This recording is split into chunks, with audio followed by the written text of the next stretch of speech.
जय जिनेन्द्र। जैन सोल इस मेरे चैनल पे आप हमारे वीडियो देखने के पश्चात लाइक करें, सब्सक्राइब करें और नोटिफिकेशन बेल आइकॉन दबाएं, जिससे आपको हमारे वीडियो की सूचना सबसे पहले प्राप्त होगी। और आप हमें हमारे वीडियो के नीचे दिए गए पेज पर भी फॉलो कर सकते हैं। जय जिनेन्द्र। स्वतंत्रता सभी को प्रिय है। पिंजरे में कैद तोता, मदारी का रीछ या बंदर और पालतू कुत्ता, ये सभी स्वतंत्र रहना चाहते हैं, परंतु कुछ असहाय स्थिति के कारण वे बंधे रहने में बाध्य है। इसी प्रकार अपराधी मनुष्य यह जानता है कि अपराध करने से कारागृह में जाना पड़ सकता है, फिर भी किसी बाध्यता के कारण वह अपराध करता है और बंदी बन जाता है, पर वह भी स्वतंत्र रहना चाहता है। परंतु अगर वह सही दिशा में पुरुषार्थ करे तो वह स्वतंत्र रह सकता है।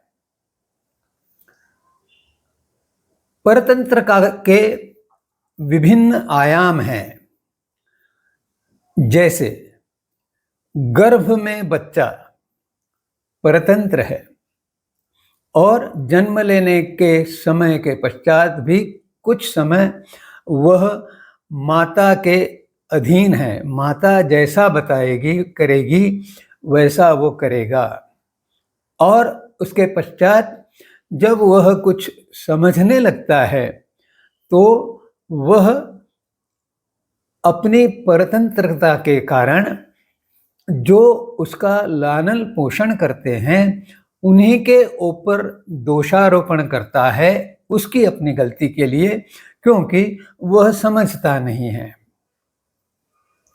यह अपरिहार्यता है, और जब तक बच्चा बचपन से निकलकर शैशव में नहीं आ जाता तब तक यह अपरिहार्य है, और यही संस्कार दृढ़ करने का काल है।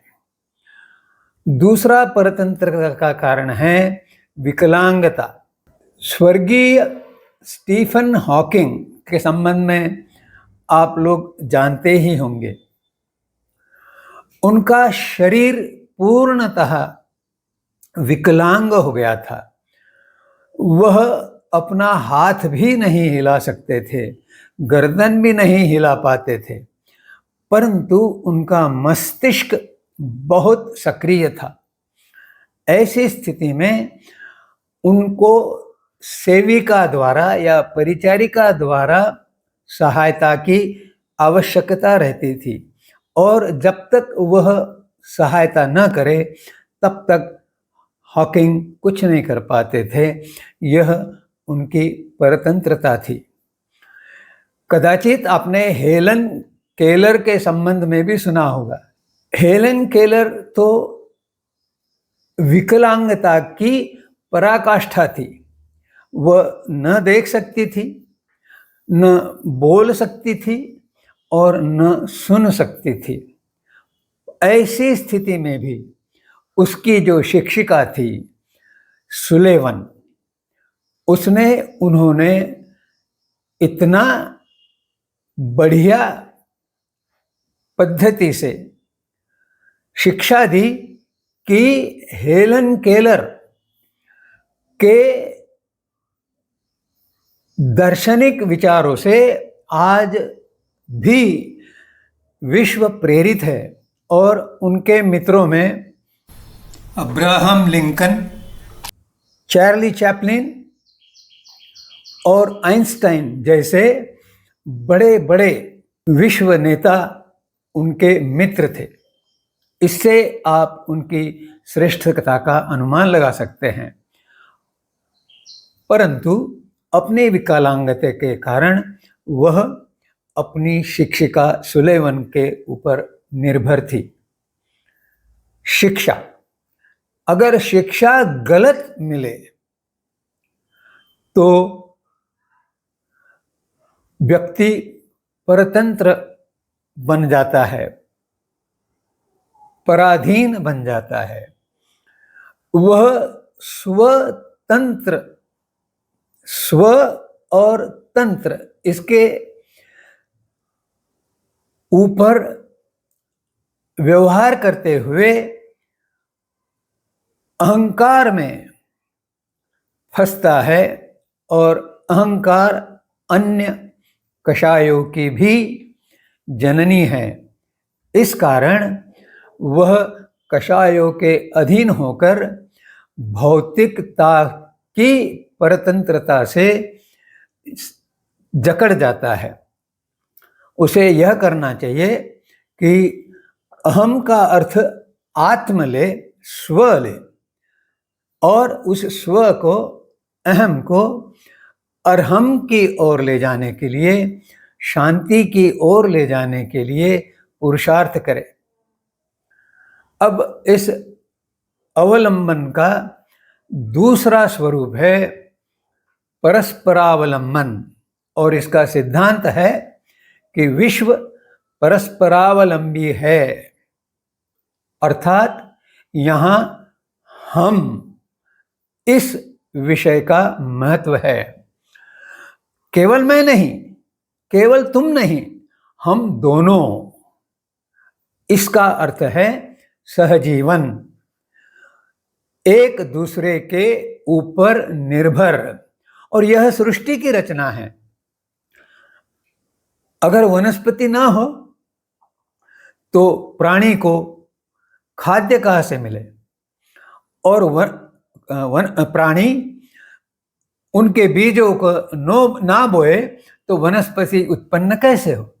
यह सृष्टि की रचना है, यह परस्परावलंबन है। जैसे परिवार में भी प्रत्येक सदस्य एक दूसरे के ऊपर अवलंबित है, निर्भर है। परिवार से समाज बना है, तो समाज में प्रत्येक व्यक्ति एक दूसरे पर निर्भर है। समाज से देश बनता है, और जब देश के इतना बड़ा समाज होता है तो वह भी परस्परावलंबी है। आगे चलकर देश का राष्ट्र और राष्ट्रों का विश्व में रूपांतरण होता है, और वह इसीलिए कहा जाता है कि विश्व परस्परावलंबी है। इसमें प्रत्येक व्यक्ति की बहिर्मुखी विचारधारा का विकास हुआ है, और इस कारण वर्तमान में मनुष्य भौतिक विचारों में अधिक लिप्त है। उसे सुख सुविधा में और अधिक रुचि है, परंतु यह परम विकास के विरुद्ध है। परंतु पाश्चात्य संस्कृति के प्रभाव के कारण और अनुकरणशीलता के कारण आज मनुष्य जाति का बहुत बड़ा विभाग बहिर्मुखी बना हुआ है।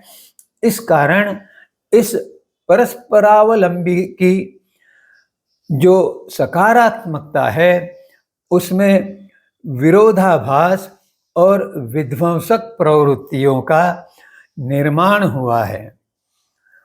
एक ओर दारिद्र्य है और दूसरी ओर समृद्धि है। अमेरिका जैसा देश समृद्ध है और अपने पैसे के बल पर वह विश्व पर राज्य करना चाहता है।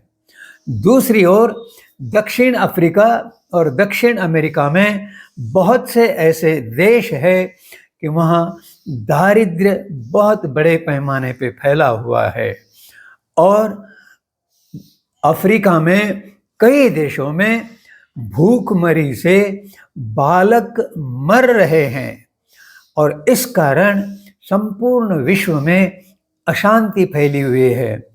अशांति का एक दूसरा रूप है द्वेष, और जब एक परस्पर द्वेष भावना उत्पन्न होती है तो उसके कारण कुछ लोगों के मन में आतंक पैदा होता है। इस आतंक का एक रूप है भय, जिससे व्यक्ति सिकुड़ जाता है, और इस आतंक का दूसरा रूप है कि दूसरे के ऊपर आक्रमण करना, और वह आक्रामकता हिंसा में परिवर्तित होती है, जो विश्व का वर्तमान चित्र स्पष्ट करता है। और इसी अवलंबन की चौथी सीढ़ी है आत्मावलंबन, और आध्यात्मिक दृष्टि से यह स्पष्ट किया जा सकता है कि आत्मावलंबन ही वास्तविक स्वतंत्रता है।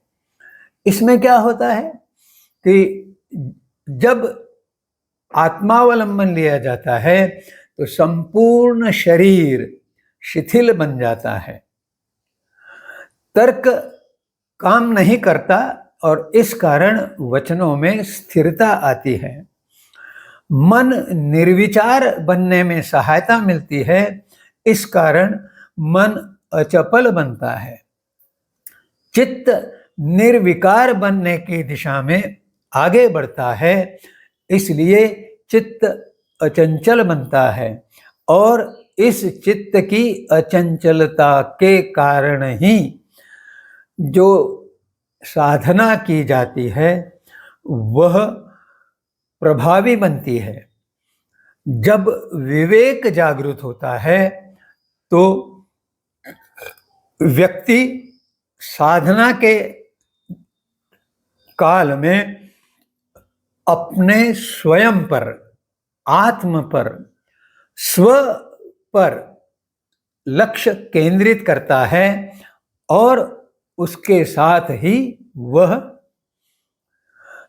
एक तटस्थ भाव से अपनी प्रवृत्तियों का विश्लेषण करने लगता है।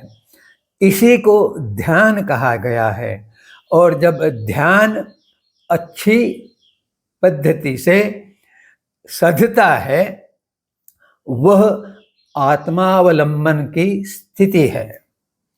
जैन दर्शन में सामायिक और प्रतिक्रमण साधना, ये दो साधनाएं आत्मावलंबन को शुद्ध बनाने की दिशा में सहायता करती है, और जो व्यक्ति सामायिक में समता भाव कर लेता है और प्रतिक्रमण द्वारा विश्व के सभी जीवों से अपने जाने अनजाने अपराधों के लिए क्षमा याचना करता है, तो यह दोनों क्रियाएं जब सधती है तो आत्मावलंबन अपनी चरम सीमा की ओर बढ़ने लगता है, क्योंकि वह मोक्ष मार्ग पर आरोहण करते हुए अपने पुरुषार्थ के द्वारा आत्मा की विशुद्धि की उच्च श्रेणियां प्राप्त करने में समर्थ होता है, और तभी अंत में वह मोक्ष प्राप्त करके निर्वाण पद को प्राप्त होता है। इस विवेचन को यहीं पर समाप्त करते हुए आपसे विनम्र आग्रह है कि अपने मन में उपस्थित आध्यात्मिक प्रश्नों को कमेंट सेक्शन का उपयोग करते हुए मुझे भेजे, तो मैं आपके प्रश्नों के उत्तर दे पाऊंगा और मेरा और आपका सहयोग बनेगा। जय जिनेंद्र।